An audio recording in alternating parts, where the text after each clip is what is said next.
Hello dear, আসসালামু আলাইকুম। আমি এখন তোমাদের সামনে যে টপিকটা নিয়ে আলোচনা করব সেটা হচ্ছে পাঞ্চুয়েশন মার্ক অ্যান্ড ক্যাপিটালাইজেশন। এটা হচ্ছে শুধুমাত্র যে এসএসসির জন্য গুরুত্বপূর্ণ তা কিন্তু নয়, এটা হচ্ছে এইচএসসির জন্য খুবই গুরুত্বপূর্ণ।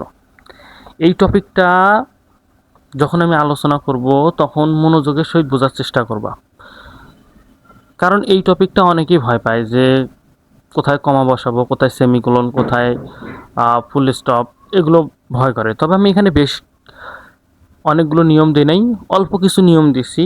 যেমন 7টা নিয়ম দিছি এই মাত্র। এই 7টা নিয়ম যদি তোমরা আত্মস্থ করতে পারো তাহলে তোমাদের পাঞ্চুয়েশন মার্ক অ্যান্ড ক্যাপিটালাইজেশনে কোনো সমস্যা হবে না, তোমরা ফুল মার্ক পাবা। তাহলে আমার প্রথমে কি ফুল স্টপের ব্যবহার। ফুল স্টপ হলো সম্পূর্ণ বিরতি চিহ্ন। এর প্রধান ব্যবহারগুলো নিচে দেওয়া হলো। এখন দেখো, এই যে অ্যাসার্টিভ, ইম্পারেটিভ, অপটাটিভ সেন্টেন্সের শেষে কি বসবে? Full stop. তাহলে কয়টা সেন্টেন্স? অ্যাসার্টিভ, ইম্পারেটিভ, অপটাটিভ এবং এক্সক্লেমেটরি সেন্টেন্সের পূর্বে শেষে ফুল স্টপ বসবে। এখানে যেমন অ্যাসার্টিভ মানে কি? বর্ণ বিবৃতিমূলক। আর ইম্পারেটিভ মানে তো বোঝায় যে আদেশ, উপদেশ। আর অপটাটিভ মানে প্রার্থনা, অভিশাপ, আশীর্বাদ, এগুলো বুঝাইবে। তাহলে আমি এখানে যে বাংলাদেশি যে বিউটিফুল কান্ট্রি, এটা assertive sentence. Always speak truth, এটা হচ্ছে imperative sentence. My god bless you, optative sentence. এগুলো শেষে অবশ্যই ফুল স্টপ বসবে। আর একটা ক্ষেত্রে ফুল স্টপ বসবে শব্দের সংক্ষিপ্ত রূপ বা এব্রিভিয়েশনের ক্ষেত্রে ফুল স্টপ বসে।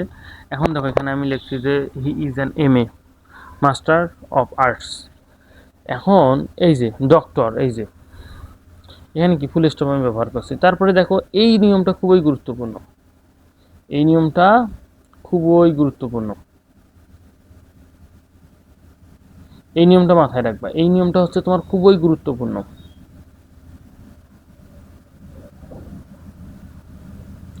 দেখো, এই নিয়মটা কিন্তু খুবই গুরুত্বপূর্ণ। এই যে তোমাদের কিন্তু যেগুলো ন্যারেশন আসে মোস্ট অফ দ্য হচ্ছে যে যেগুলো punctuation most of the narration টাইপের অথবা ডায়লগ টাইপের কিন্তু আসে। এখন এখানে যে অংশটা থাকবে, যেমন এই যে ইনভার্টেড কমা, বক্তার মুখের আসল কথাটি তোমরা ইনভার্টেড কমা, অর্থাৎ যে রিপোর্টেড স্পিচ যে অংশটা আছে, যেমন এই অংশটা হচ্ছে রিপোর্টেড স্পিচ, এই অংশটা রিপোর্টিং ভার্ব। এই যে বক্তার যে মূল কথাটা কিন্তু রিপোর্টেড স্পিচের মধ্যে থাকবে, এটাই ইনভার্টেড কমা দ্বারা আবদ্ধ করতে হয়। এবং রিপোর্টিং ভার্বের যে পরের অংশটা, এখানে তোমরা কমা ব্যবহার করবা। এখন দেখো, এই যে সেইড, আস্ক, রিপ্লাই, এরপরে সবসময় কমা ব্যবহার হয়, যে আমি লিখে দিছি। ওকে, আচ্ছা, রিপোর্টিং ভার্বের শেষে যদি উদ্ধৃতি বোঝায় তখন এখানে আমরা অবশ্যই কমা ব্যবহার করি। এই দেখো, এখানে কমা ব্যবহার করা হয়েছে। অনেক সময় রিপোর্টিং ভার্বটা কোথায় থাকতে পারে?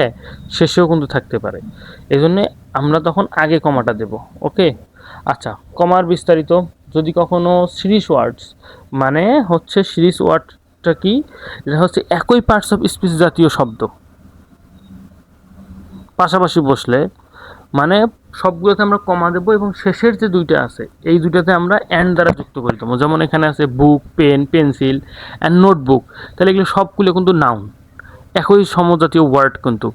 এই জন্য আমরা এখানে ব্যবহার করছি, কমা ব্যবহার করছি। এখন যদি কখনো গুড, ব্যাড, এগুলো যদি কখনো থাকতো, আমরা যদি অ্যাডজেক্টিভ পাশাপাশি অনেকগুলো ব্যবহার হয়, প্রত্যেকটার সাথে একটা কমা ব্যবহার করবো, শেষেরটা অ্যান্ড দ্বারা যুক্ত করি, অ্যান্ড দ্বারা যুক্ত করে দেওয়া থাকবে। যখন অ্যান্ড দ্বারা যুক্ত করে দেওয়া থাকবে তখন কিন্তু আমাদের কমা দেওয়ার আর কোনো প্রয়োজন নাই।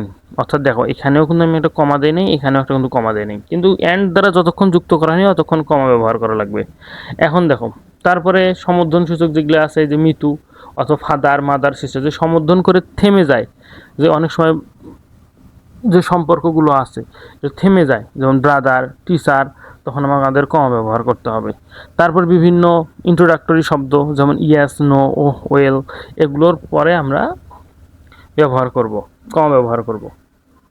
ওকে, তারপর ট্যাগ কোশ্চেনে মূল বাক্যের শেষে ট্যাগ কোশ্চেন যুক্ত করার আগে কমা ব্যবহার করতে হয়। যখন আমরা এই, যেমন এইটা আমার মূল বাক্য, এটার শেষে আমাদের কি করতে হয়? কমা ব্যবহার করতে হয় এবং তারপরে আমরা ট্যাগ কোশ্চেনটা লিখি। তাহলে ট্যাগ কোশ্চেনের যে মূল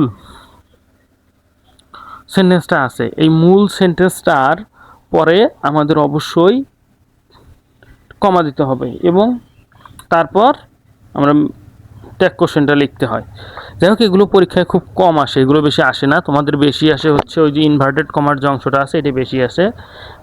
এটাও বেশি আসে না, তবে এটা একটু পরীক্ষার মধ্যে মাঝে মাঝে আসে। যেমন এই যে নাউন ইন অ্যাপোজিশন, অর্থাৎ কোনো নাউন সম্পর্কে যখন অতিরিক্ত তথ্য প্রদান করা হয়, যেমন mister Rahman a famous doctor, যদি আমি ফেমাস ডক্টর শব্দটা ইউজ না করতাম সেন্টেন্সটা কিন্তু আহামরি কোনো ক্ষতিও হতো না, বা সেন্টেন্সটা যে ভুল হতো এটাও কিন্তু হতো না। এই যে অতিরিক্ত সময়, যেমন মিস্টার রহমান একজন ফেমাস ডক্টর, বিখ্যাত চিকিৎসক, বিখ্যাত একজন চিকিৎসক, এই অতিরিক্ত তথ্য যখন এটা যখন আমরা শব্দের প্রথমে ব্যবহার করব তখন সেন্টেন্সের প্রথমে যখন ব্যবহার করব তখন এখানে আমার কমা বসবে আগে, আর যখন মাঝে ব্যবহার করব তখন প্রথমেও কমা বসবে, শেষেও কমা বসবে। ওকে, তারপর সেমিকোলন, তাহলে দুটি ক্লোজলি রিলেটেড স্বাধীন বা প্রিন্সিপাল ক্লোজ যদি কখনো কনজাংশন অ্যান্ড বাট অর দ্বারা যুক্ত না থাকে তাদের আমরা সেমিকোলন ব্যবহার করবো। এগুলো বেশি পরীক্ষা বেশি আসে না, এটাও আসে না বেশি। এখন দেখো, এটা পরীক্ষার মধ্যে প্রচুর আসে, যে কোনো প্রশ্নবোধক বাক্যের ক্ষেত্রে আমরা এই চিহ্ন ব্যবহার করবো। এটা তো বোঝোই যে হোয়াট অথবা অক্সিলারি ভার্ব যদি কখনো সামনে আসে তখন আমাদের প্রশ্নবোধক সেন্টেন্স হয়, আমরা ওখানে কমা ব্যবহার করব। ইন্টারোগেটিভ সেন্টেন্সের ক্ষেত্রে আমরা কি ব্যবহার করব? Question mark, not comma, question mark ব্যবহার করব। ওকে, তারপর হাইফেন, কোনো শব্দের সংক্ষিপ্ত রূপ বা কন্ট্রাকশন পড়া অক্ষরের জায়গায় বসে, যেমন এই যে পজিটিভ কেস মালিকানা বোঝাতে, এগুলো বেশি আসে না, তারপরেও দেখে যে পজিটিভ কেস যেগুলো আছে, এই যে সংক্ষিপ্ত যে শব্দগুলো আছে যেমন ক্যান্ট, শুডেন্ট, উডেন্ট, এগুলোর ক্ষেত্রে আমরা নট ব্যবহার করি। যে কোনো সংক্ষিপ্ত অর্থাৎ দুই একটা লেটার যদি মিসিং হয় ওই ক্ষেত্রে আমরা অ্যাপোস্ট্রোফি এস ব্যবহার করি। এটা প্রচুর পরিমাণে আসে, এই অ্যাপোস্ট্রোফি এসটা এটা প্রচুর পরিমাণে আসে, প্রত্যেকটা ক্ষেত্রে দুই একটা করে দেখতে পাওয়া যায়। আচ্ছা, এখন ক্যাপিটালাইজেশন, বিরাম চিহ্ন সঠিক ব্যবহারের পাশাপাশি লেটার, কখন লেটার বড় হবে, কখন ছোট স্মল লেটার হবে, কখন ক্যাপিটাল লেটার হবে, এটা জানার দরকার। যেমন প্রপার নাউন, যতগুলো প্রপার নাউন আছে সবগুলো একদম বড় হাতের অক্ষর হবে, একদম মনে করো যে আমরা যেটাকে বলি ক্যাপিটাল লেটার হবে। যতগুলো প্রপার নাউন আছে সবগুলোতেই ক্যাপিটাল লেটার হবে।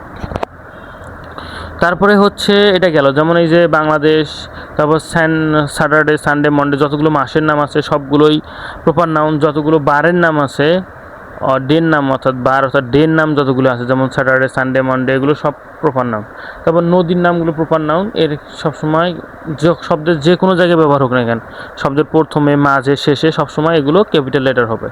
আচ্ছা, তারপরে দেখো একাকী, যদি আই কখনো একাই ব্যবহার হয়, কোনো ওয়ার্ডের অন্তর্ভুক্ত না হয়, যেমন এখানে আছে দেখো উইলের ভেতর কিন্তু WILL কিন্তু দেওয়া আছে, এখানে আই আছে কিন্তু এটা আই তো একাই ব্যবহার হয় নাই, কিন্তু এখানে দেখো আইটা একাই ব্যবহার হওয়ার কারণে ক্যাপিটাল লেটার আছে। ইফের এখানে আইটা তো একাই ব্যবহার হতে নেই, সাথে আরেকজনকে নিছে, তখন আমার এখানে আইটা বড় হাতের হবে না, আর এখানে আইটা বড় হাতের একটা হওয়ার কারণ সেন্টেন্সের প্রথমে শুরু হয়েছে, আর আইটা সব সেন্টেন্সের যে কোনো জায়গায় যে একাই ব্যবহৃত হয় তখন আই সবসময় বড় হাতের হবে। এখন উপাধি বা কোনো ব্যক্তি, ঐতিহাসিক প্রতিষ্ঠান বা উপাধির প্রথম অক্ষর সবসময় বড় হাতের লিখতে হয়। যেমন এখানে কি আছে, প্রিন্সিপাল একজন উপাধি, প্রেসিডেন্ট মানে রাষ্ট্রপতি, কুইন রানী, এগুলো হচ্ছে উপাধি বা পদ। এই পদগুলোর ক্ষেত্রে অবশ্যই আমাদের শব্দের প্রথম যে লেটারটা আছে এটা বড় হাতের হতে হবে, অর্থাৎ ক্যাপিটাল লেটার হবে। ওকে, আচ্ছা, এখন এখানে দেখো পরীক্ষার খাতায় পেজটি পাওয়ার পর পুরো অংশটি মনোযোগ দিয়ে ভক্ত, অর্থাৎ তোমাদের এটা দেওয়ার একটা কারণ, যে যতই আমরা এগুলো পড়ি না কেন, যদি ন্যারেশন যে টপিকটা আছে এটা যদি সুন্দরভাবে কমপ্লিট করা যায় তখন ইজিলিভাবে এইচএসসি লেভেলের যে পাঞ্চুয়েশন মার্কগুলো আসে এগুলো ইজিলিভাবে পাওয়া যায়। আর এসএসসির জন্য ডায়লগ আকারে অনেক সময় আসে, বেশ কয়েকটা ডায়লগ এবং বেশ কয়েকটা ন্যারেশন যদি প্র্যাকটিস করা যায় তাহলে সহজেই পাঞ্চুয়েশন মার্কটা পাওয়া যাবে। এই জন্য আমি এখানে লাস্ট কথাটা এখানে দিয়ে দিছি, যে পরীক্ষার জন্য বিশেষ যে পরীক্ষার খাতায় প্যাসেজটি পাওয়ার পর পুরো অংশটি স্পিকার লিসেনার অর্থাৎ ন্যারেশন বেজেই তোমাদের বেশি করে আসবে।